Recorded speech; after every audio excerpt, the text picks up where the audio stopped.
वासुदेवाय। ओम नमो भगवते वासुदेवाय। ओम नमो भगवते वासुदेवाय। मम ज्ञानतिमिरान्धस्य ज्ञानाञ्जनशलाकया चक्षुरुन्मिलितं येन तस्मै श्रीगुरवे नमः। श्री चैतन्य मनोभीष्टं स्थापितं येन भूतले स्वयं रूप कदा मह्यं ददाति स्वपदान्तिकं वन्देऽहं श्रीगुरु श्रीयुतापदकमलं श्रीगुरून् वैष्णवांश्च श्रीरूपं सागरजातं सागररघुनाथं तं सजीवं साद्वैतं सावधूतं परिजनसहितं कृष्ण चैतन्यदेवं श्रीराधा कृष्णपादान् सगणललिता विशाखान्वितांश्च नमो विष्णुपादाय कृष्णप्रेष्ठाय भूतले श्रीमते भक्तिवेदान्त स्वामिनि नामिने।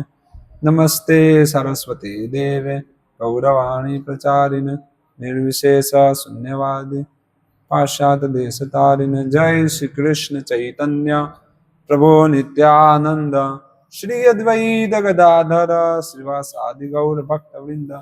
हरे कृष्णा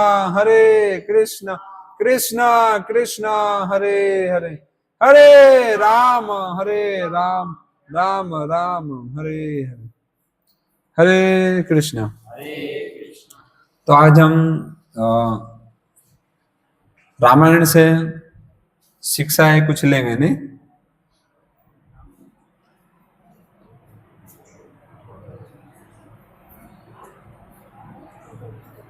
तो इसमें से कितने लोग उपस्थित में से ऐसे कितने लोग हैं जिन्होंने रामायण पढ़ी है?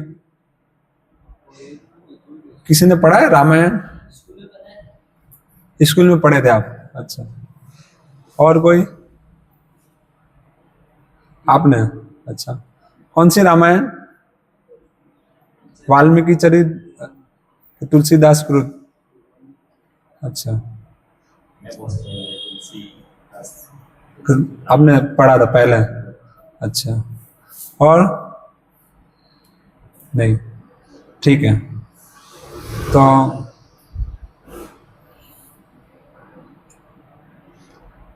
तो राम नाम तो सबने सुना है नहीं? ठीक है, चलो बढ़िया है, इतना तो अच्छा है। और भाग्य हमारे, हमने भगवान का नाम तो सुना है। तो सामान्यतः हम कृष्ण कथा करते हैं क्योंकि हमारा कृष्ण भावनामृत संघ है नहीं, कृष्ण कॉन्शियसनेस जो संस्था है इस्कॉन, तो वो कृष्ण के विषय में ही कहती है ज्यादातर, या हमेशा। हम हमेशा लोगों को कृष्ण भावना भावित होने के लिए कहते हैं। लेकिन आज हम प्रभु श्री राम के विषय में कुछ चर्चा करेंगे। तो ऐसा क्यों? कृष्ण तो उपस्थित हैं, तो आज हम उनका गुणगान नहीं करके राम का गुणगान क्यों करेंगे? प्रश्न हो सकता है नहीं? क्या हमने पार्टी बदल दी? यहाँ पे कृष्ण हमको खिचड़ी नहीं दे रहे हैं? तो नहीं, हमने पार्टी बदली नहीं है, क्योंकि जो राम है और जो कृष्ण है उसमें कुछ पार्थक्य नहीं है नहीं? ब्रह्म संहिता में ब्रह्मा जी बताते हैं कि रामादि मूर्ति कला नियमेन तिष्ठन् नाना अवतार के भुवनेषु किंतु कृष्ण स्वयं संभवतः परम पुमान्य गोविंदमादि पुरुषम तमहम भजामि। के राम आदि मूर्ति सकला नियमेन तिष्ठन्, राम, नृसिंह, वरा, कूर्म, वामन, परशुराम, ये सब भगवान के ही अवतार है, विस्तार है नहीं? या तो कुछ भगवान के दायरे के विस्तार है, या कुछ विस्तार के विस्तार है, कुछ अंश है और कुछ कला है नहीं? जैसे कुछ भगवान के प्रत्यक्ष विस्तार है और कुछ उस विस्तार के विस्तार हैं। तो जो भी है सब विष्णु तत्व है। विष्णु तत्व और कृष्ण तत्व में कुछ ज्यादा पार्थक्य नहीं है बस। तो राम भी, जब हम राम का गुणगान गाएंगे तो कृष्ण का गुणगान इंक्लूडेड है, और जब हम कृष्ण का गुणगान गा रहे हैं तो राम का गुणगान इंक्लूडेड है। नहीं, ज्यादा कुछ फर्क नहीं है, क्योंकि दोनों एक हैं, बस अलग अलग भगवान अपना विस्तार करके अलग अलग रूपों को अलग अलग रूप में अलग अलग गुण को प्रकट करते हैं। नहीं, एक है धीर ललित तो एक है धीर गंभीर, धीर प्रशांत। मतलब कृष्ण जो है वो, उनकी जो लीलाएं हैं तो ललित हैं, पूरा नहीं चंचल हैं। कि हम भगवान कृष्ण की लीलाओं में क्या देखेंगे, मटकी तोड़ रहे हैं, नहीं मक्खन के लिए नाच रहे हैं, थोड़ा दही के लिए, या कुछ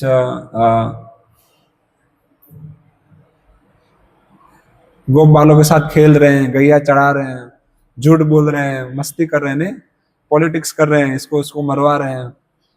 तो कृष्ण की जो लीला है वो सीधी नहीं है। मतलब उनके जो भी कार्य है भगवान कृष्ण के, कैसे देखते वहां पे हैं, निशाना यहाँ लगाएंगे और फिर पत्थर यहाँ मारेंगे, ऐसा तो समझ में नहीं आएगा सामान्यतः किसी को।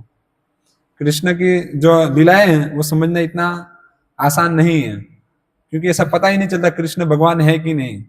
कई लीलाओं में तो हम कि वहां भगवान कृष्ण को दौड़ा रही है उनकी माता जी यशोदा मैया,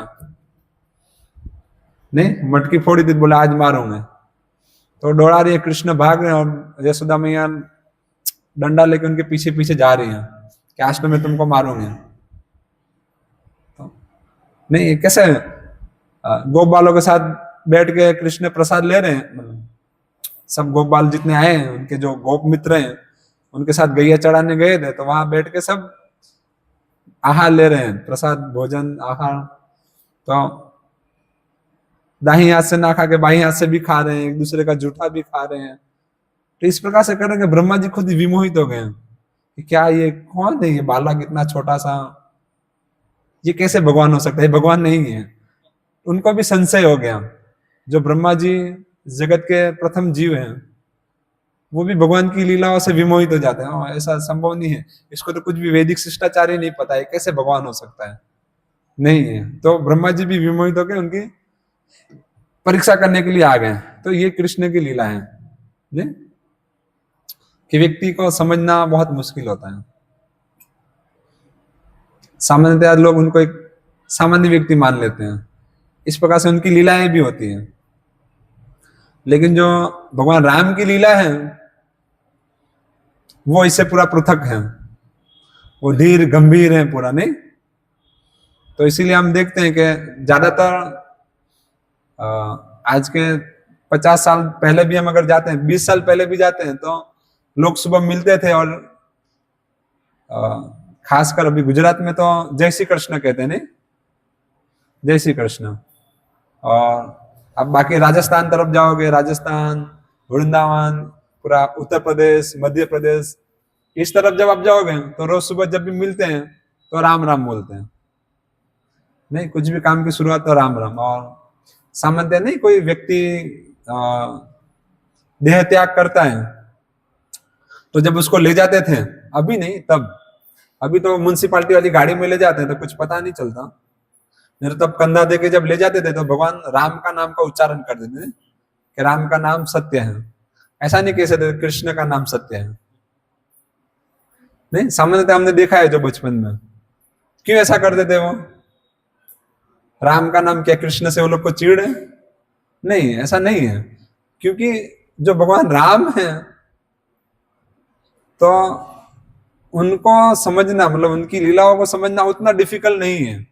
पता चल जाता है कि हाँ ये विष्णु है, कृष्ण मतलब परम विष्णु है और भगवान है। कोई भी व्यक्ति रामायण पढ़ के समझ सकता है, बहुत इजी है। लेकिन कृष्ण लीला पढ़ के चकित हो जाएगा, ज्यादातर तो उसके दिमाग से ऊपर से जाएगा, अरे ऐसे कैसे हो सकता है, ये तो संभव ही नहीं है कि भगवान इस प्रकार से भाग रहे हैं, डर रहे हो। कालियावन आया, चढ़ाई किया तो भगवान वहां से भाग गए, बोले मैं युद्ध ही नहीं करूंगा, युद्ध में से भाग गए, ऐसा हो ही नहीं सकता। लेकिन भगवान भाग गए तो उनका नाम भाग गए, तो रण छोड़ रहे हो गया, नहीं यहाँ डाकोर में टेम्पल है, कृष्ण है उनकी लीलाएं ऐसा सांप के जैसी है, सीधा नहीं है, टेढ़ी चाल है। इसीलिए देखो भगवान यहाँ उपस्थित भी है तो सीधे खड़े नहीं है। भगवान को आप कभी भी सीधे खड़े नहीं देख पाओगे, कोई भी फोटो आप देखो टेढ़े मेढ़े ही खड़े होंगे, नहीं। कृष्ण है, लेकिन राम एकदम सिंपल है। ठीक है, ये तो हमने बता दिया कि दोनों एक हैं और ये थोड़ा भेद है, नहीं है। कृष्ण अपना 64 जो मतलब भक्ति रसामृत सिंधु के हिसाब से जो अलग अलग गुणों का वर्णन हुआ है उसमें कृष्ण 64 गुण को प्रकट करते हैं, तो राम शायद 61.5 या 61 इतना गुण को प्रकट करते हैं। मतलब वो है, वो आज हमारा ये क्यों ऐसा बार बार घूम रहे हैं, क्या समस्या है? इसको खींच दो ऐसा।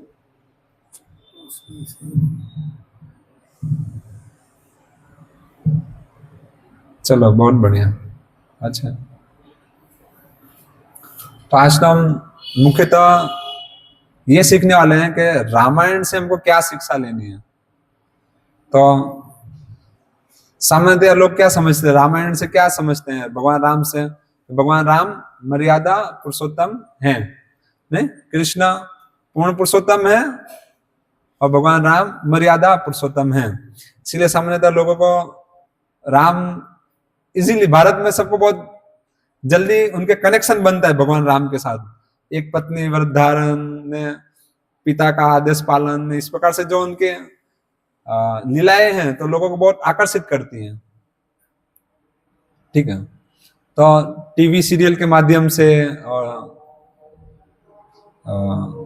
इस प्रकार से समाज में व्यापक रूप से जो प्रचलन है, तो वो रामायण से जो शिक्षाएं लेते हैं, क्या लेते हैं कि हमेशा सच बोलना चाहिए और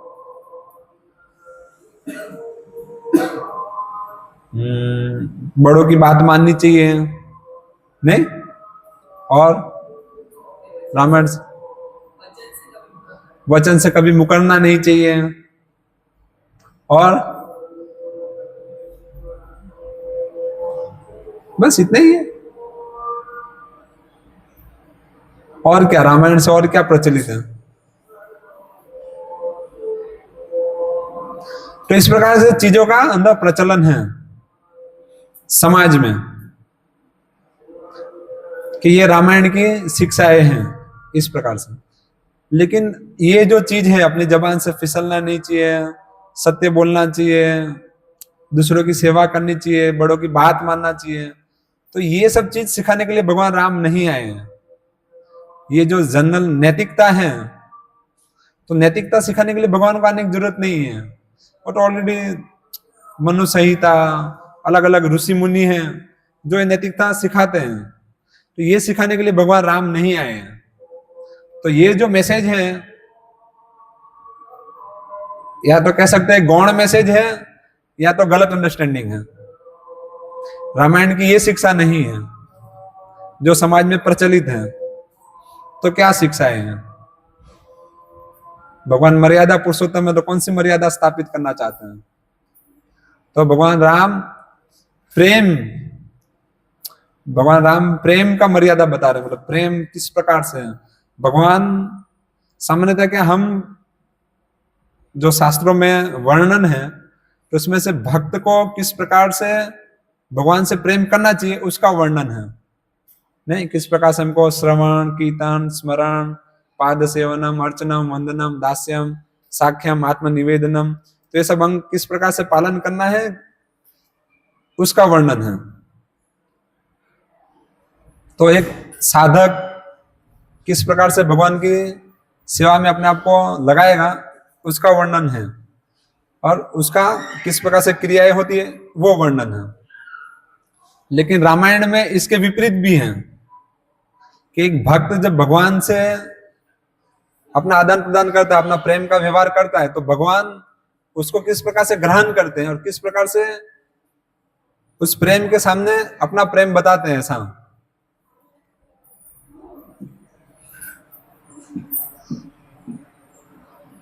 आप सब लोग मेरी तरफ देखोगे तो मैं बोल पाऊंगा, वो आते रहेंगे, सब बैठते रहेंगे, समस्या नहीं है। ठीक है, तो इसका कुछ करो, तो मेरे को माइंड सेटअप नहीं लग रहा है। अरे आवाज आ रही है, लेकिन वो मेरे दिमाग में घुस गया है ना, टेढ़ा है ये। आ डिल्यूजन है, हूँ जानो या परफेक्ट शायद तो।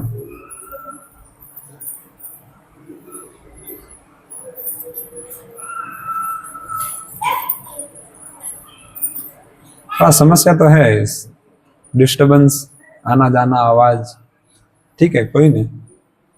तो हम चर्चा कर रहे थे कि भगवान राम प्रेम का आदान प्रदान का, हम भगवान के साथ जो प्रेम करते हैं तो भगवान उसका किस प्रकार से हमारे साथ प्रदान करते हैं उस प्रेम का, उसका वर्णन है स्पेशली रामायण में। नहीं कि एक भक्त भगवान के लिए पागल होता है, भगवान की सेवा करने के लिए अपने आप को तत्पर रखता है, पूरा न्योछावर करता है, तो उसका बदले में भगवान किस प्रकार से अपने भक्त के साथ व्यवहार करते हैं, तो वो वर्णन है रामायण में। नहीं स्पेशली कि भगवान राम किस प्रकार से अपने भक्तों के साथ व्यवहार करते हैं। तो हम देखेंगे पूरे रामायण में शुरुआत से लेके बालकांड से लेके आखिरी में उत्तरकांड तक यही वर्णन है। अभी मैं जो कह रहा हूं बहुत सिंपल है, लेकिन क्योंकि आप लोग नहीं पढ़ रहे हो तो मुझे कुछ स्पेशली एक चीज पे फोकस करना पड़ेगा यूं, तो आप लोग थोड़ा आसानी से समझ पाओगे। जैसे भगवान राम की लीला है, नहीं बालकांड में आता है कि किस प्रकार से विश्वामित्र मुनि भगवान राम और लक्ष्मण को दशरथ के पास से मांग के ले जाते हैं कि मैं कुछ यज्ञ कर रहा हूं और उस यज्ञ में कुछ राक्षस हैं जो उस यज्ञ को रोक रहे हैं और उसको यज्ञ कुंड को दूषित कर रहे हैं, उसमें विघ्न बन रहे हैं, तो आप मुझे राम और लक्ष्मण दीजिए जिससे वो राक्षसों का वध हो सके। ठीक है, तो हम वहां देखते हैं कि विश्वामित्र मुनि ले जाते हैं राम और लक्ष्मण को और वो कहते हैं ठीक है, अभी मैं ज्यादा डिटेलिंग में नहीं जा रहा हूं क्योंकि अब किसी एक चीज पे मुझे फोकस डालना पड़ेगा, बहुत मुश्किल है आप लोगों के लिए। हमें वर्तमान में फिर अपने पॉइंट पे आएंगे वापस उस वाक्य पे जो बताना चाह रहा हूं। तो वहां जब वो जाते हैं तो भगवान राम और लक्ष्मण दोनों जन अपना तीर धनुष लेके तैयार होते हैं और कहते हैं ठीक है आप अपना यज्ञ कीजिए और कोई विघ्न नहीं आएगा, हम इसको देखेंगे। ठीक है, तो जैसे ही वो यज्ञ कुंड चालू करते हैं और कुछ मंत्रों का उच्चारण करते हैं, तुरंत अलग अलग राक्षस वहां आ जाते हैं। सबसे पहले ताड़का करके एक राक्षसिनी थी, नहीं जो वहां यज्ञ कुंड में ऊपर से रक्त डाल रही है, पीत और अलग अलग प्रकार के खून हड्डियां फेंक के उस यज्ञ कुंड को दूषित कर दिया। तो भगवान धर्म की स्थापना करने के लिए आते हैं बेसिकली, जो भगवद गीता में बताया धर्म संस्थापना अर्थाय संभवामि युगे युगे, भगवान धर्म की स्थापना करने के लिए आते हैं। और धर्म का नियम है कि स्त्री और वृद्ध, गाय और बच्चा ये दंडनीय नहीं है, और ब्राह्मण 5 जन दंड के अधिकारी नहीं है। ये शास्त्रों का निष्कर्ष है। ठीक है, कौन से 5? कौन सुन रहे, मुझे पता तो चले सा कौन से 5 बताइए।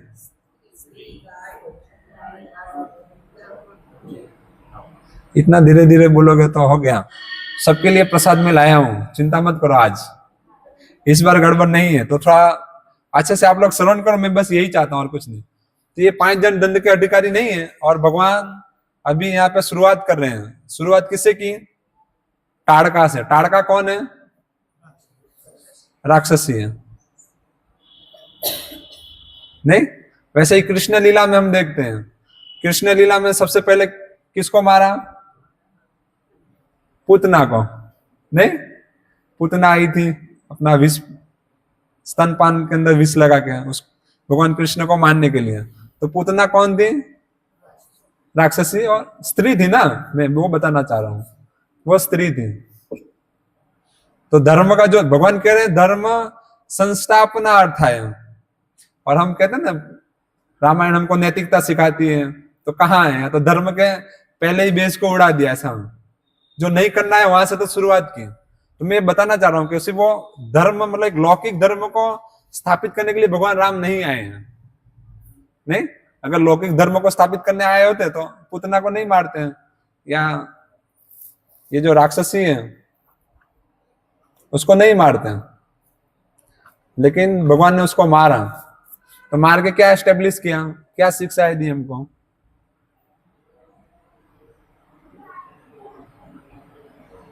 पूतना को मार के, या फिर ये क्या बताया मैं नाम उसका, राक्षसी का, ताड़का को मार के, तो इसे क्या एस्टेब्लिश कर रहे हैं भगवान? क्यों मारा?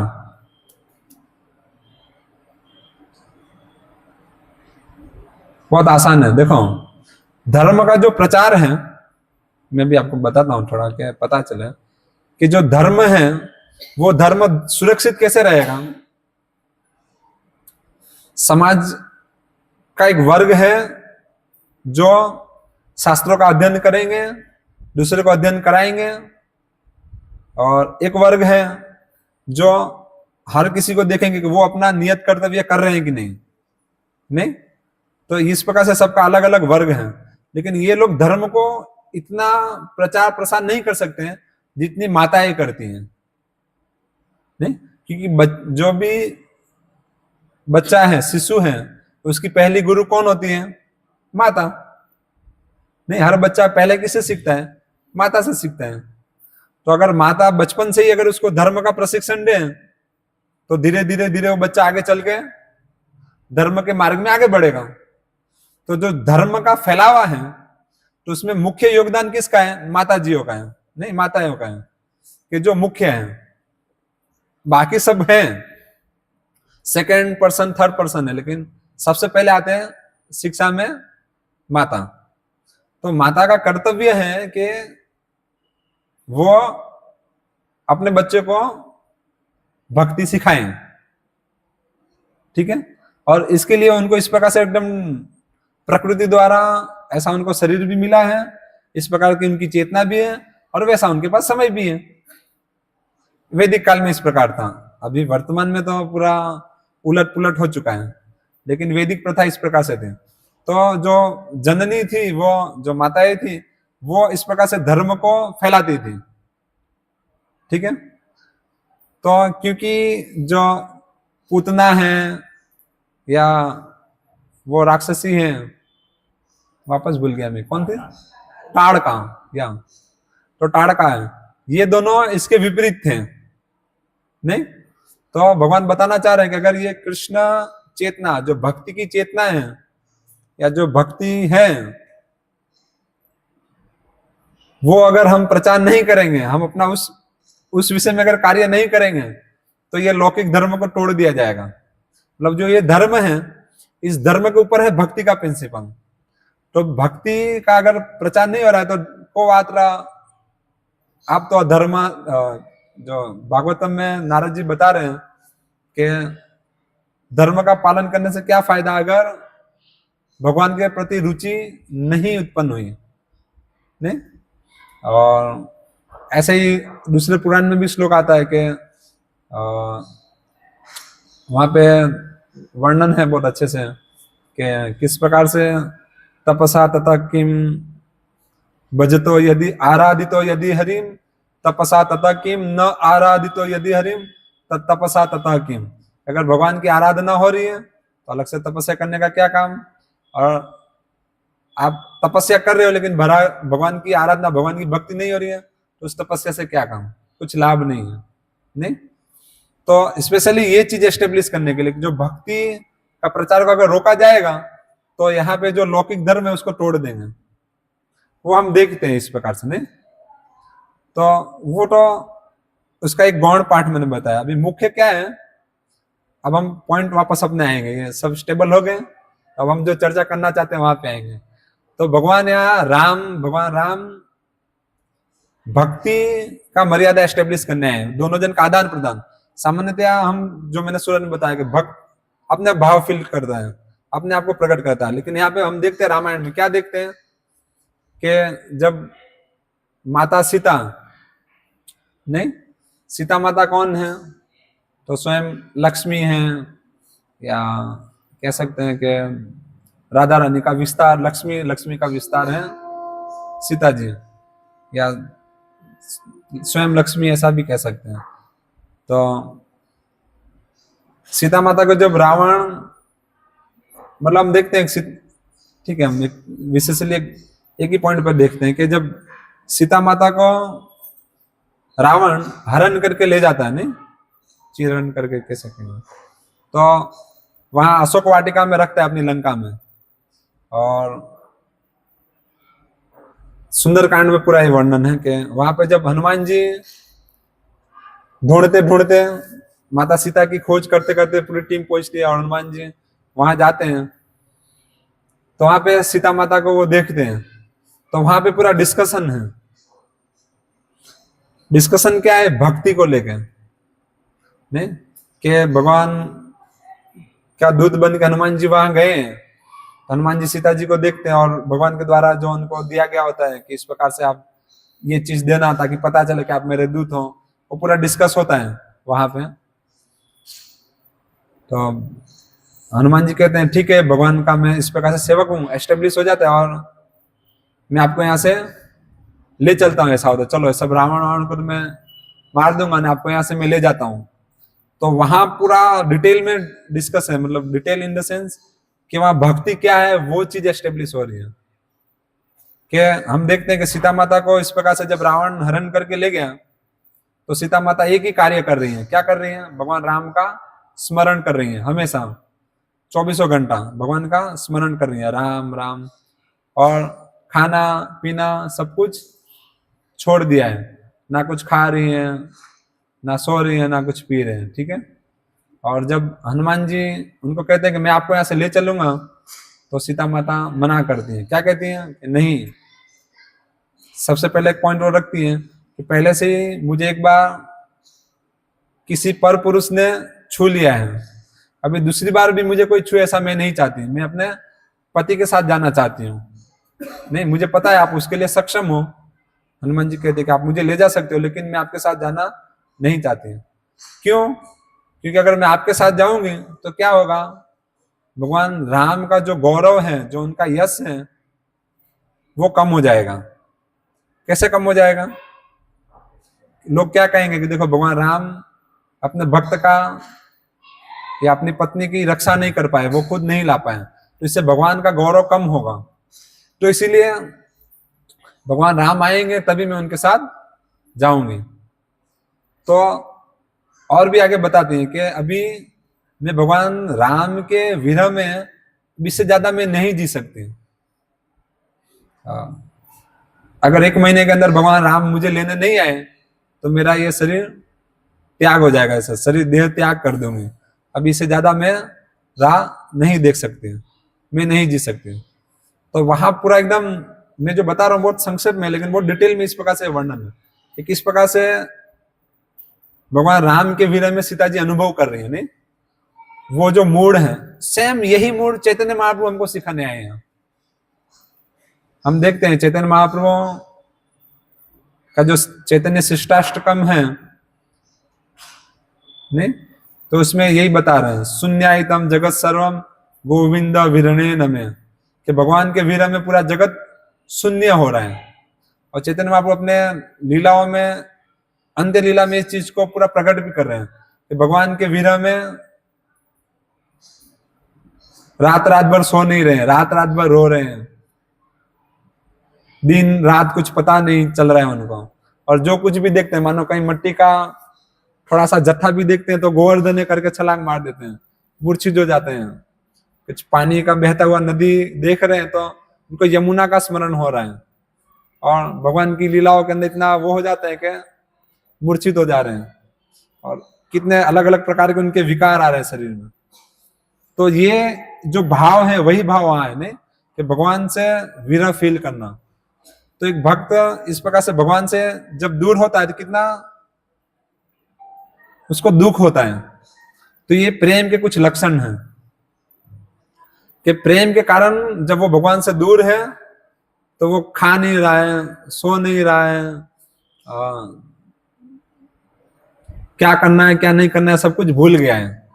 तो ये प्रेम का लक्षण है नहीं। और ये जो प्रेम है ये सामान्यतया अभी वर्तमान समय में बहुत सस्ता हो गया है।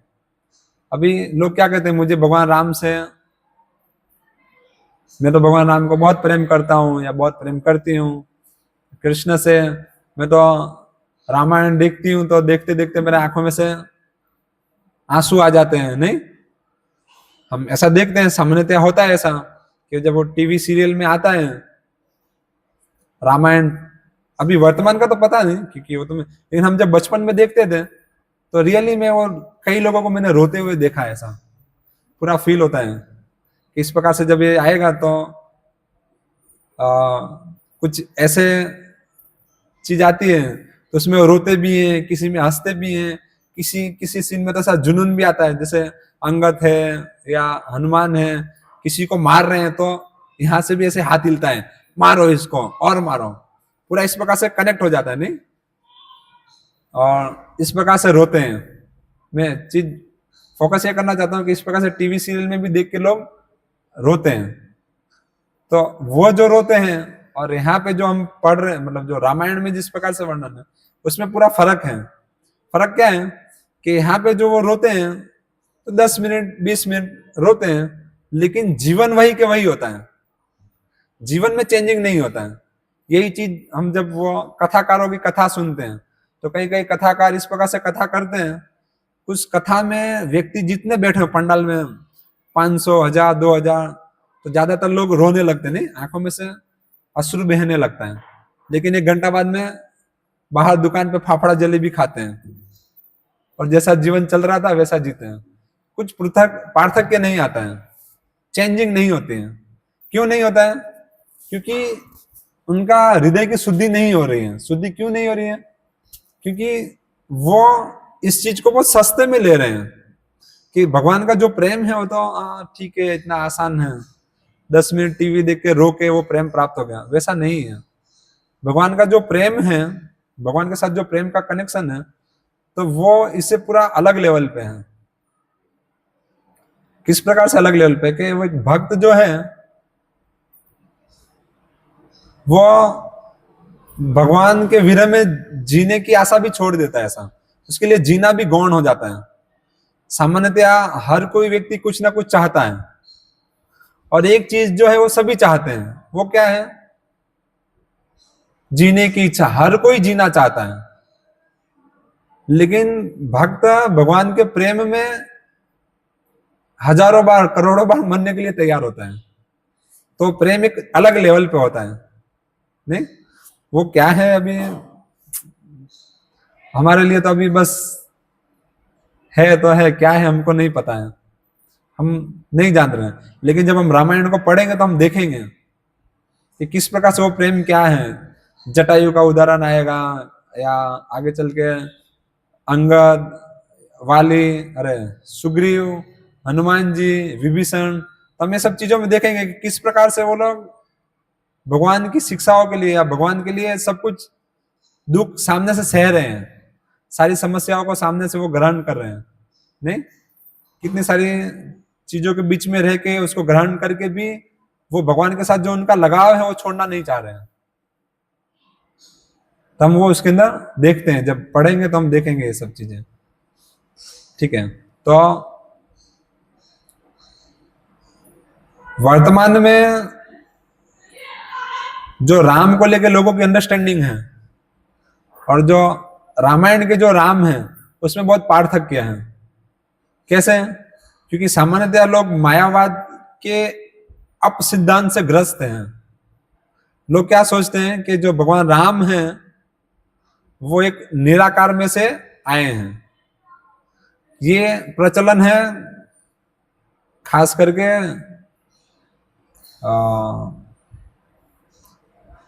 तुलसीकृत रामायण, रामचरित मानस है कि रामचरित मानस जो भगवान की दया है कि यहाँ पे गुजरात में इतना फेमस नहीं है, लेकिन आप उत्तर प्रदेश तरफ जाओगे, उत्तर प्रदेश, मध्य प्रदेश, झारखंड, बिहार, इस तरफ जब आप जाओगे तो वहां पे इसका बहुत प्रचलन है, रामचरित मानस का। वहां पे हर कोई आपको, ज्यादातर लोग ऐसे चौपाई गाते हुए मिलेंगे आपको।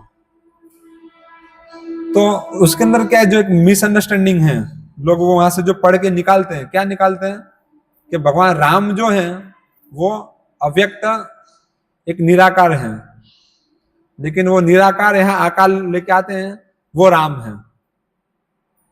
ठीक है, लेकिन ऐसा नहीं है। हम जब शास्त्रों की पूरी शिक्षाओं को लेंगे तो भगवान राम, अगर हम ऐसा मानते हैं कि वो भगवान राम निराकार में से आए हैं, ठीक है, तो निराकार में से अगर भगवान राम आए, वो निराकार आकार लेके आया राम के रूप में, अगर इस प्रकार से हम ग्रहण करते हैं तो इससे क्या हुआ कि राम के ऊपर भी कोई है, वो निराकार ब्रह्म जो भगवान राम के ऊपर हुआ, तो फिर राम भगवान कैसे हुए? फिर तो निराकार जो है उनसे ऊपर वो भगवान हुए। तो यहाँ भगवान शब्द की डेफिनेशन ही उड़ गई, क्योंकि भगवान शब्द का डेफिनेशन जो सबसे ऊपर है, परम कंट्रोलर है, तो यहाँ पे वो चीज कट जाएगा। तो इसीलिए ऐसा नहीं है। इसीलिए भगवान भगवत गीता के 7वें अध्याय में बताते हैं क्या, अव्यक्तम व्यक्ति आपन्नम मन्यते माम अबुद्धयः परम भाव जानंत, कि वो मेरे परम भाव को नहीं जान रहे, नहीं जो ऐसा सोच रहा है। अव्यक्तम व्यक्ति आपन्नम, कि मैं पहले अव्यक्त था फिर ऐसे व्यक्त होके यहाँ पे आया। तो जो इस प्रकार से मानते हैं वो तो मन्यते माम अबुद्धय है, जो इस प्रकार से मानते हैं बुद्धि उनकी कम है, वो कम बुद्धिमान है। वो मेरा परम भाव जानन तो मम भूत महेश्वरम, या मम अनुतत अव्ययम, कि मैं अव्यय हूं, अविनाशी हूं, मैं परम हूं, मेरे इस भाव को वो नहीं जान रहे हैं। तो ये जो गैर धारणा है जिससे लोग विमोहित होते हैं। ठीक है, तो क्या करें, अभी मैंने इतना सब कुछ बताया, इसका क्या कंक्लूजन क्या है? शुरुआत हमने कहां से की? पहले कि भगवान राम और कृष्ण दोनों में कुछ पार्थक्य नहीं है। भगवान राम की लीला में इस प्रकार से सीधा ही है, भगवान कृष्ण की लीला थोड़ा टेढ़ा मेढ़ा जाता है।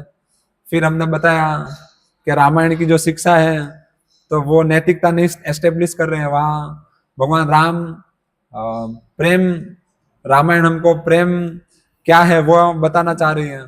फिर अभी हमने थोड़ा चर्चा किया कि किस प्रकार से जो तथाकथित कथाकार या जो टीवी में रामायण देखते हैं उसमें, और हम जब ये रामचरितमानस जब हम इस रामायण को वाल्मीकि कृत रामायण देखते हैं, और यहाँ में बहुत पार्थक्य है कि यहाँ पे जो भक्त का भगवान के प्रति विरह है, या भगवान का जो अभी हम आगे देखेंगे कि जो विरह है वो विरह, और वहां का जो रोना और ये रोना में कितना फर्क है। ये ऊपर ऊपर से है, सुपरफिशियल लेवल पे है, रोते हैं बाद में आधे एक घंटे में भूल जाते हैं, अपना जीवन वैसे के वैसे ही जीते हैं, नहीं। और वहां पे वो करोड़ों जीवन भगवान के लिए मरने के लिए तैयार है, ये हमने देखा। फिर मैंने कुछ भ्रांत धारणाएं बताई, जो लोगों की भ्रांत धारणा है कि भगवान राम जो है वो अव्यक्त में से आए हैं, वो निराकार में से आए हैं, तो ऐसा नहीं है। भगवत गीता का ये श्लोक है और उसको कैसे वो लॉजिक से भी मैंने बता दिया। इतना सब कुछ चीज हमने चर्चा कर लिया। अब हम क्या चर्चा करेंगे, अब इसके आगे, ये तो भक्त का इस प्रकार से भगवान के प्रति प्रेम है। अब भगवान का किस प्रकार से अपने भक्तों के प्रति प्रेम है तो हम देखते हैं इसी में, और किस प्रकार से शिव अपने भक्त के लिए, मतलब सीता माता के लिए भगवान राम पूरे लंका के जितने असुर से सबको मार दिया, नहीं, रावण को मार दिया, कितने लोगों को मार दिया, युद्ध किए वानर सेना लेके और सबको मार दिया। तो अपने भक्त की प्रेम की, भगवान अपने भक्त की रक्षा के लिए। और ऐसे हम देखते हैं कैसे वाली को मारा सुग्रीव के लिए, और बहुत सारी चीजें हैं जो अभी मुझे नहीं लगता कि यहाँ पे ऑडियंस ये सब चीजें क्लिक कर पाएंगे, तो अभी क्या कर पाएंगे वो उसको फिर मैं एक अलग लेवल से एक नेक्स्ट हैंड से बता रहा हूँ कि जैसे भगवान राम, पूरी रामायण की जो अल्टीमेट शिक्षा है क्या है, पूरा अल्टीमेट निष्कर्ष है कि अगर हम भगवान राम को शरणागत होंगे, ठीक है, पूरी रामायण रामायण की शिक्षा यही कि भगवान की शरणागति लेना है, भगवान से प्रेम करना है और भगवान के साथ प्रेम के अंदर अपना आदान प्रदान करना है, ठीक है, सिंपल है। तो उससे क्या होगा, तो वो भगवान बता रहे हैं कि सकृतेव प्रपन्नम यह तम अस्मीति याचते अभयम सर्वदा तस्मै ददामि एतद् व्रतम मम, कि कोई एक बार भी मेरे पास आ जाएगा, नहीं सकृत, एक बार भी, एवं प्रपन्नम, प्रपन्नम मीन्स प्रपन्नम, शरणागति, और इस प्रकार से अलग अलग 3-4 शब्द हैं जिसका मीनिंग यही है, शरणागति, भगवान के पास जाना, उनके पास जाके अपने आप को समर्पित करना। नहीं, कोई एक बार भी इस प्रकार से अगर करता है तो यह तुम अस्मि इति याचते, कि हे भगवान, हे राम, मैं आज से आपका हूं, मैं आज से आपका हूं, बस इतना ही है। एक बार जाके इतना कहना है कि भगवान राम, आज से मैं आपका हूं, तो क्या होगा, यह तुम अस्मिति याचते अभयम सर्वदा तस्मै, भगवान तुरंत उसको अभय दान देते हैं। नहीं, जैसे विभीषण, ये विभीषण के केस में भगवान ये श्लोक कह रहे हैं कि जब विभीषण भगवान राम की शरणागति लेने के लिए आए तो अलग अलग जो भगवान राम के मंत्रीगण थे उन्होंने अलग अलग चीजें बताई कि नहीं, ये तो अभी युद्ध होने वाला है, उससे पहले आए तो रावण का भाई है, असुर में से आया है, हो सकता हो हमारा इंफॉर्मेशन लेके जाए, फिर हम सबको मरवाए, ऐसी भी उसकी प्लानिंग हो सकती है। तो कोई दूसरा कह रहा है कि जो अपने भाई का नहीं हुआ तो हमारा कैसे होगा, तो इस प्रकार से सब अलग अलग दलीलें दे रहे थे। तो उस समय भगवान ये श्लोक बोलते हैं, ये चीज बताते हैं कि कोई कैसी भी स्थिति में हो, कैसा भी हो, लेकिन अगर वो मेरे पास आ जाएगा और एक बार भी आके अगर कह देगा हे राम, मैं आज से आपका हूं, तो भगवान राम क्या करेंगे, तुरंत उसको अभय दान दे देंगे। ठीक है, अभयम सर्वदा तस्मै, हमेशा के लिए उसको अभय दान दे देंगे। ददामि एतत् व्रतम मम, ये भगवान राम का व्रत है कि कोई एक बार भी आके अगर मुझे शरणागत हो जाएगा, कह देगा कि मैं भगवान राम आज से आपका हूं, तो भगवान उसको अभयदान दे देंगे। ठीक है, तो अभयदान क्यों देंगे, क्योंकि लोग यहाँ भयभीत हैं, इस जगत में अलग अलग प्रकार का हर किसी को भय है, तो उस भय से भगवान हमारी रक्षा करेंगे। करना क्या है, सिंपल है, भगवान आज से मैं आपका हूं।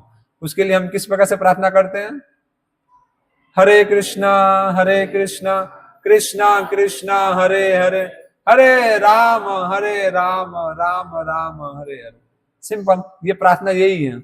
ये जो हरे कृष्णा महामंत्र प्रार्थना क्या है, यही है, हे कृष्णा, हे राम, हे भगवान की अतरंगा शक्ति, मुझे अपनी सेवा में लगाइए, मुझे स्वीकार कीजिए अपनी सेवा में।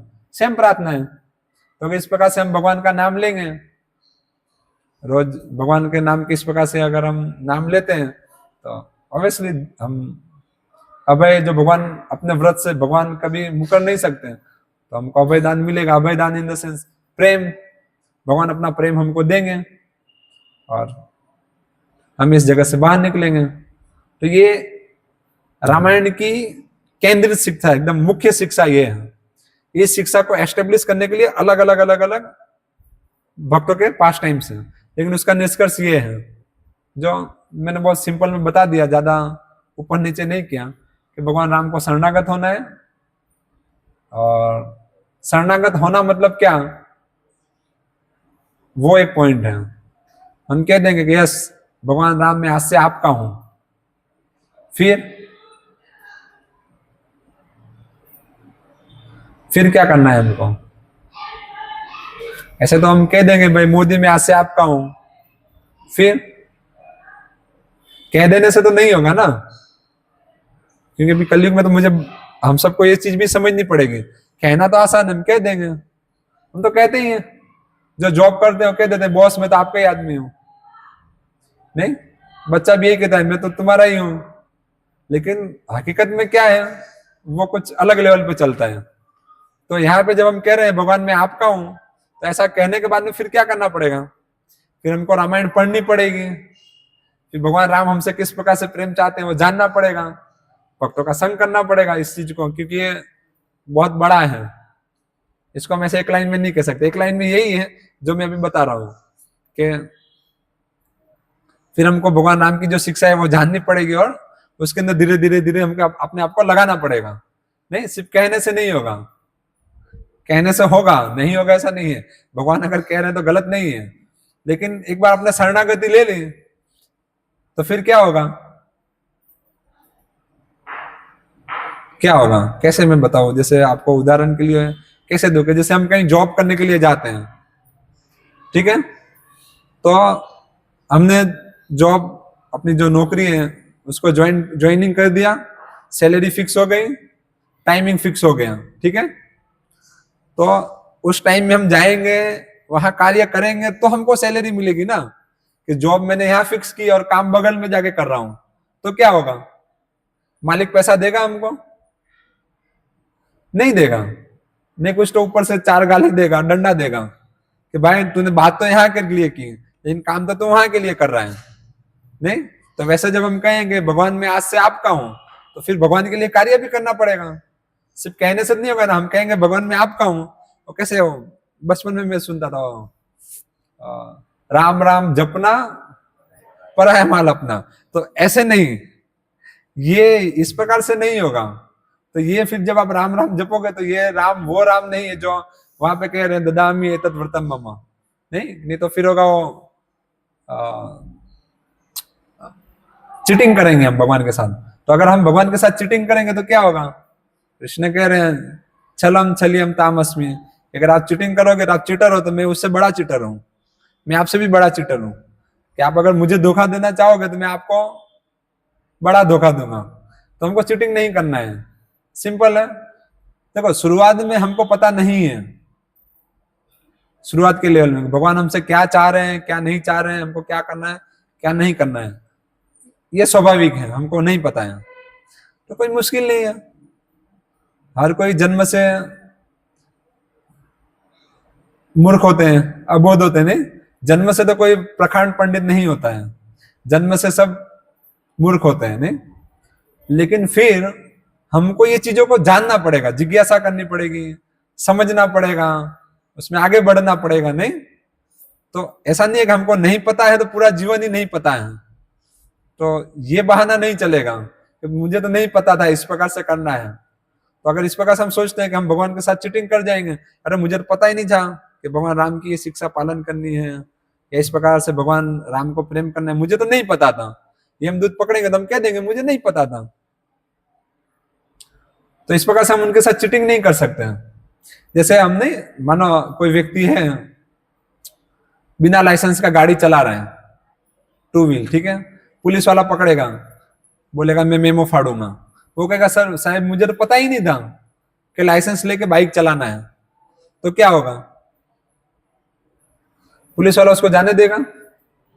नहीं जाने देगा। भाई तुझे नहीं पता है तो मैं क्या करूं, अभी फाइन भरो, अब तुमको पता चलेगा। ऐसे तुमने नहीं पता किया तो फाइन भर के पता करो, ठीक है। तो वहां ऐसा नहीं है कि आपको पता नहीं है तो सजा माफ हो जाएगी, सजा तो माफ नहीं होगी, आपको पेनल्टी वहां भरना ही पड़ेगा। तो वैसे ही बचपन में मतलब जन्म से हर कोई मूर्ख होता है। तो मूर्ख बन के जन्म लेना गलत नहीं है, लेकिन मूर्ख बन के मरना वो गलत है। तो एटलीस्ट शरीर छोड़ने से पहले हमको एक बार भगवान राम कौन है, उनकी शिक्षाएं क्या है, उनके साथ हमारा क्या संबंध है, ये हमको जानना चाहिए। नहीं, हम वहां जाके चीटिंग नहीं कर पाएंगे। अगर हम चीटिंग करेंगे तो यमराज भी बोलेगा ठीक है आपको नहीं पता था तो चलो इस बार हम आपको ले जाते हैं, अगली बार जब आप आओगे तब पता कर लेना, लेकिन इस बार तो चलना पड़ेगा। तो वहां पे रियायत नहीं होगी। तो हमको ये चीजें समझनी मतलब जानना भी पड़ेगा कि प्रपन्नम क्या है, शरणागति क्या है। तो वो जानने के लिए फिर हम नेक्स्ट क्लास में और इसको डिस्कस करेंगे कि वो किस प्रकार से है। तो उसके लिए सबसे विनती है, विनती क्या है कि आप एक निर्धारित समय पे आ जाइए। जो समय निर्धारित है, मानो 8 से 9 का क्लास है, तो आप लोग 8 बजे से थोड़ा पहले आ जाइए ताकि थोड़ा कीर्तन में भाग ले सको। नहीं, कीर्तन में भाग लोगे तब जब हम भगवान का नाम का कीर्तन यहाँ पे जब भाग लेंगे तो हमारा मन जो यहाँ वहां वहां भाग रहा है तो वो वहां भागना बंद होगा और यहाँ पे रहेगा। तो जब हम कीर्तन में भाग लेंगे तो मन यहाँ रहेगा, और जब मन यहाँ रहेगा तो भगवान के विषय में जब हम श्रवण करेंगे तो समझना मतलब दिमाग में उतरना थोड़ा आसान रहेगा। ऐसा नहीं तो होता क्या है, शरीर यहाँ रहेगा, मन कहीं और रहेगा, पता नहीं घर का ये काम हुआ कि नहीं, वो जॉब का काम हुआ कि नहीं, वो हुआ कि नहीं, मन वहां वहां चलता रहेगा। तो कुछ चीजें हम सुनेंगे, कुछ नहीं सुनेंगे। तो जब कुछ सुनेंगे और कुछ नहीं सुनेंगे तो ज्यादा गड़बड़ होता है, क्योंकि मैं कहना कुछ और चाहूंगा ना, वहां उसका मीनिंग कुछ और निकलेगा। नहीं, यहाँ से बताया कुछ और जाएगा, मैं वहां समझा कुछ और जाएगा। तो वैसा ना हो, इसके लिए एक प्रोटोकॉल है कि एटलीस्ट 7:30 से 9 का होता है अपना प्रोग्राम, कि 7:30 से 8 भजन अपना कीर्तन और 8 से 9 लेक्चर।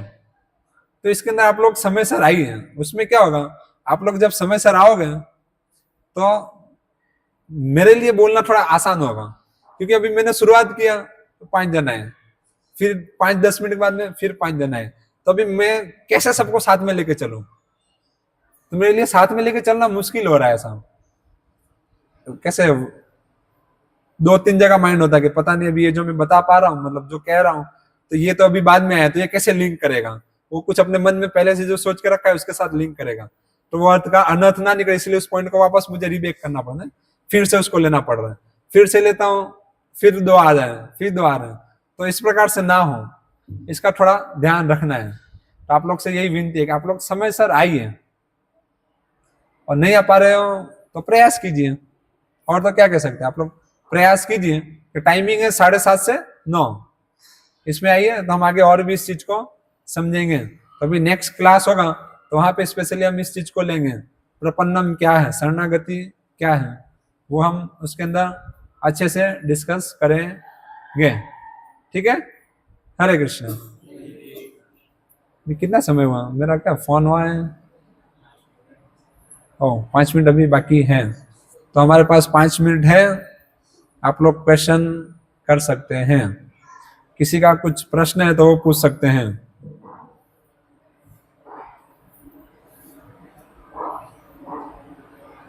आप बोल रहे हैं कि पूजा करके या कुछ करके उतने टाइम में आंसू आते हैं, तो क्या कायम आना चाहिए? हाँ, प्रश्न ऐसा है कि हम जब इस प्रकार से पूजा करते हैं या टीवी में ऐसा देखते हैं या कुछ ऐसी कथाओं में सुनते हैं तो हमको आंसू आते हैं, तो क्या आप कह रहे हो ये तो 5-10 मिनट के लिए आते हैं, क्या हमेशा के लिए आते रहना चाहिए? बरोबर, ये प्रश्न है। सिंपल प्रश्न, सबको समझ में आ गया? क्योंकि मैंने कहा वो जो इस प्रकार से आंसू आते हैं उसको टेक्निकली सहजिया कहेंगे, या सिंपल भाषा में बदमाश कहेंगे, वो ढोंगी है, ऐसा मैंने बताया।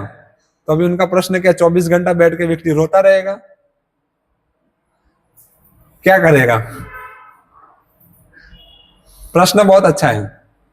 तो देखो उसमें कैसा है, जो आंसू वाला स्टेज है वो बहुत अलग है। कैसे है देखो, शुरुआत कैसे, मतलब ये जो भक्ति है, भक्ति एक मन का खाली वो पुलाव नहीं है, कैसे अपने मन से चलने वाली चीज नहीं है, ये एक बहुत बड़ा विज्ञान है भक्ति।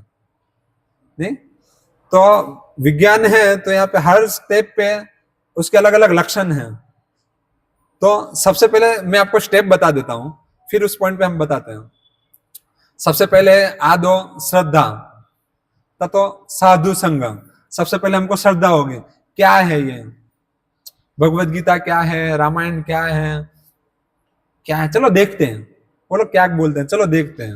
नहीं, सामान्य एक लौकिक श्रद्धा होती है, वो जो शुरुआती श्रद्धा है वो शास्त्रीय श्रद्धा नहीं है, एक लौकिक श्रद्धा है। मेरे पिताजी भी मानते हैं, मम्मी भी मानती है, ये लोग भी मानते हैं कि भगवान जैसा कुछ है, चलो कुछ होगा, देखते हैं क्या है, एक श्रद्धा है। नहीं, ये लोग मानते हैं इसलिए मैं मान रहा हूं। जैसे कोई व्यक्ति हिंदू घर में जन्म लिया है तो उसके घर वाले अगरबत्ती कर रहे हैं तो वो कर रहे हैं, क्यों कर रहे हैं नहीं पता, कैसे करना है नहीं पता, उसके पीछे क्या पर्पस है नहीं पता, कितनी बार करना है नहीं पता, लेकिन ये लोग कर रहे हैं इसलिए मैं कर रहा हूं। तो ये जो श्रद्धा है ये लौकिक श्रद्धा है। नहीं कि लोगों द्वारा वो उसको श्रद्धा, दूसरे कर रहे हैं इसलिए मैं कर रहा हूं, कि भाई वो सोमवार रखते हैं इसलिए मैं सोमवार रखती हूँ, कि वो एकादशी कर रहे हैं इसलिए मैं एकादशी कर रहा हूँ, ये लौकिक श्रद्धा है। इसके पीछे का जो रीजन है उसको नहीं पता है, तो ये हो गया आदो श्रद्धा, लौकिक श्रद्धा। ठीक है, तो ये श्रद्धा के साथ व्यक्ति फिर आएगा, चलो देखते हैं ये साधु क्या बोलते हैं। तो ततो साधु संग, किस प्रकार से संगति में आएंगे, यहाँ आप जैसे आप लोग आए हो, फिर बैठ के सुनोगे, नहीं फिर क्या होगा, फिर हम आपको बताएंगे भजन करो, भगवान का नाम लो, भगवत गीता पढ़ो, भगवान के लिए सेवा करो, तो हो गया ये भजन। तथा भजन क्रिया, भजन हो गया नहीं। फिर ये भजन क्रिया करने से क्या होगा, भजन क्रिया करने से जो धीरे धीरे हमारे में जो गलत आदतें हैं वो आदत छूटेगी। चाय पीना, बाहर का खाना, टीवी देखना, या फिर ऐसे ही पागलों जैसे घूमते रहना, जीवन का कोई लक्ष्य नहीं, पशु जैसा जीवन व्यतीत करना, ये जो हमारी गलत आदतें हैं, सिर्फ इंद्रियों के डिमांड के लिए जीना, तो इससे हम भजन क्रिया से हम धीरे धीरे इससे निकलते हैं। तो क्या होगा, तथा अनर्थ निवृत्ति, तो अनर्थ का निवृत्ति होगी। फिर क्या होगा, फिर धीरे धीरे हमको भगवान के प्रति निष्ठा आएगी, नहीं तथा भाव, फिर भगवान के प्रति भाव, हमारा भगवान के साथ ममत्व होगा, यस भगवान मेरे हैं, मुझे उनके लिए कुछ करना है। तो ये वो स्टेप पे आगे ये रोना आता है। फिर जब इस लेवल पे हम आएंगे तो फिर हमारा वो भाव के स्तर पे आने के बाद में वहां आंखों में से अश्रु होगा, अष्टविकार प्रकट होंगे। वो अष्टविकार आंखों में से अश्रु बहना, या शरीर के सारे अंग ऐसे फैल जाना, और अलग अलग से वो उसके अलग अलग विकार आएंगे। तो ये वो स्टेप है कि जहां पे अनर्थ निवृत्ति हो चुकी है, पहले से वो अनर्थ निवृत्ति से ऊपर हो चुका है। भगवान के विषय में अभी वो उसकी सेंटिमेंटल लेवल पे नहीं है, ऐसा वो सेंटिमेंटल में क्या बताया सूरज में, लौकिक श्रद्धा नहीं है। अभी उसकी श्रद्धा का बेज है शास्त्र, नहीं शास्त्र के बेज में उसकी श्रद्धा है, और उस बेज से वो कार्य कर रहा है, और वो उससे उसका शुद्धिकरण हो चुका है। अब वो इस लेवल पे आ रहा है, भाव, रुचि, प्रेम। तो प्रेम के स्तर पे आके फिर उसको अब विरह फील होता है भगवान के प्रति। हो मैं भगवान से इतना दूर हूं, मैं भगवान के लिए, जैसे एक माँ का बच्चा गुम हो जाएगा तो माँ कैसे रोती है, क्योंकि उसका उसके साथ अटैचमेंट है ना उस प्रकार से प्रगाढ़। पड़ोसी नहीं रोएगा लेकिन वो माँ रोएगी, पड़ोसी के साथ वो बच्चे कुछ लेना देना नहीं है। तो वो स्तर पे आके वो रोना आता है, आप समझ रहे हो। तो ये शुरुआत में जो रोना है, ये रोना तो क्या है, इसकी कोई वैल्यू नहीं है। क्योंकि आप रामायण देख रहे हो तो वहां देख के कुछ रो रहे हो, सेम चीज मूवी देखो, कोई लोग पीके पिक्चर देख के रो रहे हैं, तो कोई शोले देख के रो रहे हैं, अलग अलग पिक्चर देख के लोग रो रहे हैं, नहीं सीरियल देख के रो रहे हैं। तो वो रोने की क्या वैल्यू है, आप समझ रहे हो। वो रोए 5 मिनट बाद में जैसे थे वैसे, उनका जीवन वही है, राम के साथ कुछ लेना देना नहीं है। वही चाय पीना, वही मांसाहार करना, वही पापमय जीवन जीना, तो उसका कुछ लिंक नहीं है ना ऐसा। तो आपका जो प्रश्न है, तो उस लेवल पे जाने के बाद में वो आर्टिफिशियल नहीं रहेगा। ऐसा नहीं 1 घंटा बैठ के अभी रोना, 1 घंटा हो गया, चलो रोना पूरा हो गया, अभी लाओ क्या है, चावल चपाती लाओ, अभी हम खाएंगे, इस प्रकार से नहीं है। वो स्वाभाविक रूप से है, वो फील करते हैं कि वो सप्रेशन उनको फील होता है, भगवान मुझसे इतना दूर है, मैं भगवान के लिए कर नहीं पा रहा हूँ। वो एक स्तर है ऐसा। वो क्या है, अब अभी मैंने कुछ उसका संक्षेप में बताया, डिटेलिंग में आप आते रहोगे धीरे धीरे तो इस चीजों को समझोगे कि पूरा एक विज्ञान है, एक साइंस है। नहीं अगर ये चीज हो रही है तो उसके लक्षण ये प्रकट होंगे। अभी एक तरफ वो कह रहे हैं मुझे राम के मतलब इस प्रकार से देख के रो रहे हैं, और दूसरी तरफ चाय तो नहीं छूट रही है उनसे, या कुछ उसकी जो गलत हैबिट है वो छूट ही नहीं रही है, वो तो वैसे के वैसे ही बनी है। तो किस प्रकार से है वो, आप समझ रहे हो मैं जो बताना चाह रहा हूँ। ऐसा है, सिंपल है। तो वो 24 घंटा रोना है, तो वहां बैठ के आर्टिफिशियली नहीं रोना है, वो अपने आप होगा, वो होना ही चाहिए, वो हमारा लक्ष्य है। वो लक्ष्य है हमारा सबका, ये लक्ष्य है भगवत गीता का, यही लक्ष्य है सभी शास्त्रों का, यही लक्ष्य, ये लक्ष्य को एस्टेब्लिश करने के लिए चैतन्य महाप्रभु यहाँ आए थे भक्त के रूप में। ये लक्ष्य यही है, रम्या काचिद उपासना व्रज वगैरह वर्गो कल्पिता, जिस प्रकार से गोपियों ने भगवान की सेवा की उस प्रकार से हमको सेवा करना है, वो लक्ष्य है। लेकिन क्योंकि वर्तमान में अभी हम वो स्तर पे नहीं है, अभी हम साधना के स्तर पे हैं, मतलब अभी हमको साधना करना है, अभी स्वाभाविक रूप से हम भगवान का स्मरण नहीं हो रहा है, नहीं वहां वो भगवान के विरह में सब कुछ छोड़ रहे हैं, और यहाँ तो भगवान याद ही नहीं आ रहे हैं, हमको तो याद मार मरोड़ के करना पड़ रहे हैं, जबरदस्ती आप लोग को याद कराना पड़ रहा है। कितना पार्थक्य है, समझ रहे हो। यहाँ तो कृष्ण राम तो याद ही नहीं आ रहे हैं, कहाँ याद आ रहे हैं। 24 घंटा में हम कितना मिनट भगवान को याद कर रहे हैं। तो रोएंगे कहाँ से? याद ही नहीं आ रहे तो रोएंगे कहाँ से? पहले याद आएंगे तो हम रोएंगे ना, ये बात है। तो और आगे धीरे धीरे आप आते रहोगे तो आपको पता चलेगा क्या करना है। क्या सच में 24 घंटा रोना है? तो आर्टिफिशियल नहीं हो, स्वाभाविक होगा। ठीक है, वो हो सकता है अभी वर्तमान में थोड़ा मुश्किल हो आपके लिए समझना, लेकिन धीरे धीरे आप आते रहोगे क्लास में तो आसानी से आपको पता चलेगा। ठीक है, इसके सिवा और किसी का कुछ प्रश्न? कोई और कुछ पूछना नहीं चाहते? सामान्यतः क्या होता है, लोग सोचते हैं प्रश्न पूछना वो सही नहीं है। नहीं, साधु हैं जो बोले हाँ कैसे हो, सुनो सबकी करो मन की, सुन लेना, बाकी करना तो मुझे अपने। प्रश्न वो व्यक्ति पूछेगा जिसको अपने जीवन को चेंज करना है।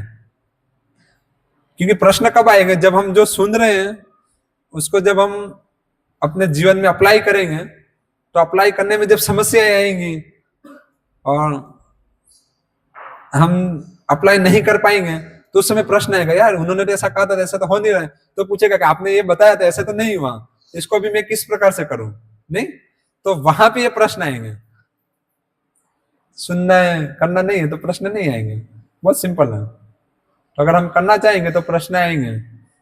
अगर हम अपनी समझ को, जो हमारी समझ है वो छोड़ के शास्त्र की जो समझ है अगर उसको हम लेना चाहेंगे तो ठीक है। अगर और किसी का प्रश्न नहीं है तो यहाँ पे हम विराम देंगे। पक्का? प्रश्न नहीं है ना? तो सबके लिए फिर प्रसाद है, सबको प्रसाद लेके जाने के लिए विनंती। हरे कृष्णा। राम लक्ष्मण हनुमान की जय। रामायण की जय।